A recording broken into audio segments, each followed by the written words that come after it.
کا نام لیا وہ ہے محسن نقوی۔ اب میں محسن نقوی کے آنے سے پہلے میں آپ کو بتاؤں پختونخوا میں کیا ہوا۔ ہمیں جے یو آئی نے نام دیا اعظم خان۔ اعظم خان ایک بہت ریسپیکٹیبل انسان ہے پختونخوا کے اندر۔ آپ کو پتا ہمارے جے یو آئی کے ساتھ بڑے اختلافات ہیں، لیکن کیونکہ انہوں نے ہماری پارٹی 2/3 اکثریت لے کے بیٹھی ہوئی ہے، کے پی میں بیٹھی ہوئی تھی، لیکن کیونکہ انہوں نے ایک صحیح نام دیا ہم نے تسلیم کر لیا، اور وہ آج وہاں کے کیئر ٹیکر چیف منسٹر بن گئے۔ لیکن یہاں دیکھیں کیا ہوتا ہے، محسن نقوی جن کو انہوں نے اور الیکشن کمیشن نے منتخب کیا ہے، میں سب سے پہلے تو الیکشن کمیشن، میں یہ آپ سب کے سامنے پہلے کہہ چکا ہوں، میں پھر کہنا چاہتا ہوں، میں نے اتنی بددیانت دار الیکشن کمیشن اپنی زندگی میں نہیں دیکھی۔ میں نے ایسی الیکشن کمیشن دیکھی نہیں جو اتنی بے شرمی سے تحریک انصاف کے خلاف ہر فیصلہ ان کا ہمارے خلاف آتا ہے۔ ہر باری ہم عدالت میں جاتے ہیں، یہ ہمارے خلاف فیصلہ کرتے ہیں، ہم عدالت میں جاتے ہیں اور عدالتیں ان کے فیصلے کو اوورٹرن کرتی ہے، کہ کہنے کا مطلب کہ انہوں نے غلط فیصلہ کیا ہمارے خلاف۔ یہ 8 یا 9 دفعہ ہو چکا ہے۔ اس کے علاوہ انہوں نے جو توشہ خانہ کا کیس کیا ہے، جو انہوں نے فورن فنڈنگ کیس یہ ہے کہ انہوں نے جو اناؤنسمنٹ کی کہ کیا فورن فنڈنگ تھی، وہ اس کو چینج بھی کیا، پروہیبٹڈ فنڈنگ۔ اس کے بعد وہ اناؤنس کر کے جو پبلک ریلیز کی، اس کے بعد ایک پیراگراف ایڈ کر دیا جس کا کوئی تعلق ہی نہیں ہے اس سے کہ جی عمران خان نے کوئی فنڈنگ میں غلطی کی ہے۔ یہ سارے عدالت میں کیسز ہیں، اور وہ جو توشہ خانہ کا کیس ہے وہ اتنا بڑا مذاق ہے، اور اس کا سب سے بڑا مذاق اس طرح اڑا کہ لاہور ہائی کورٹ نے جب کہا کہ ہم ساروں کے جتنے بھی پیچھے پرائم منسٹر رہ چکے ہیں، ہمیں ان کی ڈیٹیلز دیں ان کے توشہ خانہ کی، کہ کیا کیا ان کو کس قسم کے ان کو گفٹس ملی۔ تو یہ گورنمنٹ جس نے میری ساری انفارمیشن دی تھی توشہ خانہ کی، وہ ادھر جا کے کہتی ہے وہی گورنمنٹ لاہور ہائی کورٹ میں کہ جی یہ سیکرٹ ہے، یہ ہم بتا نہیں سکتے، ہم باقیوں کے کیسز نہیں بتا سکتے کہ باقیوں کو توشہ خانہ میں کیا ملا۔ اور وہ میں آپ کو بتاتا ہوں کیوں نہیں بتا سکے، کیونکہ نواز شریف نے گاڑی لی ہے وہاں سے توشہ خانہ سے، جو اللیگل ہے، غیر قانونی ہے، چوری کی ہے، اور 3 گاڑیاں چوری کیا آصف زرداری نے توشہ خانہ سے، اور یوسف رضا گیلانی اس میں ملوث ہے۔ تو اس لیے وہ کہتے جی ہم باقیوں کا نہیں بتا سکتے،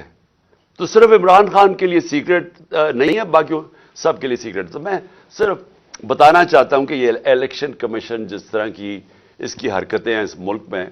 ہم نے کبھی ایسی الیکشن کمیشن نہیں دیکھی۔ ابھی کراچی کا جو الیکشن کروایا ہے، شرم آنی چاہیے کہ آپ نے اس کو الیکشن بھی کہتے ہیں۔ ہمارا دسکا میں الیکشن ہوا، 22 سیٹوں کے اوپر، صرف 22 پولنگ سٹیشنز کے اوپر ریٹرننگ آفیسر نے اس کے اوپر کوئی آبجیکشن کی کہ ان پہ پھر پولنگ ہونی چاہیے، اس نے سارا الیکشن کھول دیا جو تقریباً 400 پولنگ سٹیشنز کا تھا۔ تو یہ اس کی ہسٹری ہے۔ اب یہ ذرا میں آپ کو محسن نقوی کا بتانا چاہتا ہوں یہ آدمی کون ہے۔ سب سے پہلے جو رجیم چینج ہمارے خلاف ہوئی، جب یہ پوری سازش ہو رہی تھی، تو ہمارے پاس میں تب گورنمنٹ میں تھا، تو مجھے آئی بی کی باقاعدہ رپورٹس آتی تھی کہ جو سب سے ایک آدمی نے سب سے زیادہ کوشش کی ہماری حکومت گرانے کی، اس کا نام محسن نقوی تھا۔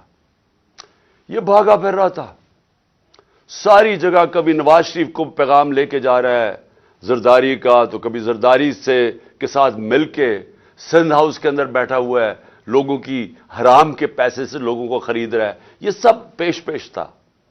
ہر جگہ محسن نقوی کا نام آتا تھا کہ اس نے سب سے زیادہ کوشش کی اس کانسپریسی کو کامیاب کرنے کے لیے، اور یہ وہ ایکس آرمی چیف کو بھی ملتا تھا جس کی اصل تو ماسٹر مائنڈ وہ تھا، لیکن جتنے بھی پلیئرز اس کے ارد گرد تھے، اس میں ایک پلیئر جس کا سب سے زیادہ نام آتا تھا، اس کا نام محسن نقوی تھا۔ تو یہ جس کو زرداری کہتا تھا یہ میرا بیٹا ہے، یعنی زرداری نے اس کو اپنا بیٹا بنایا ہوا تھا۔ اب یہ سوچ لیں کہ اس کا کیریکٹر کیا ہوگا کہ زرداری جیسا آدمی جو انٹرنیشنلی ساری دنیا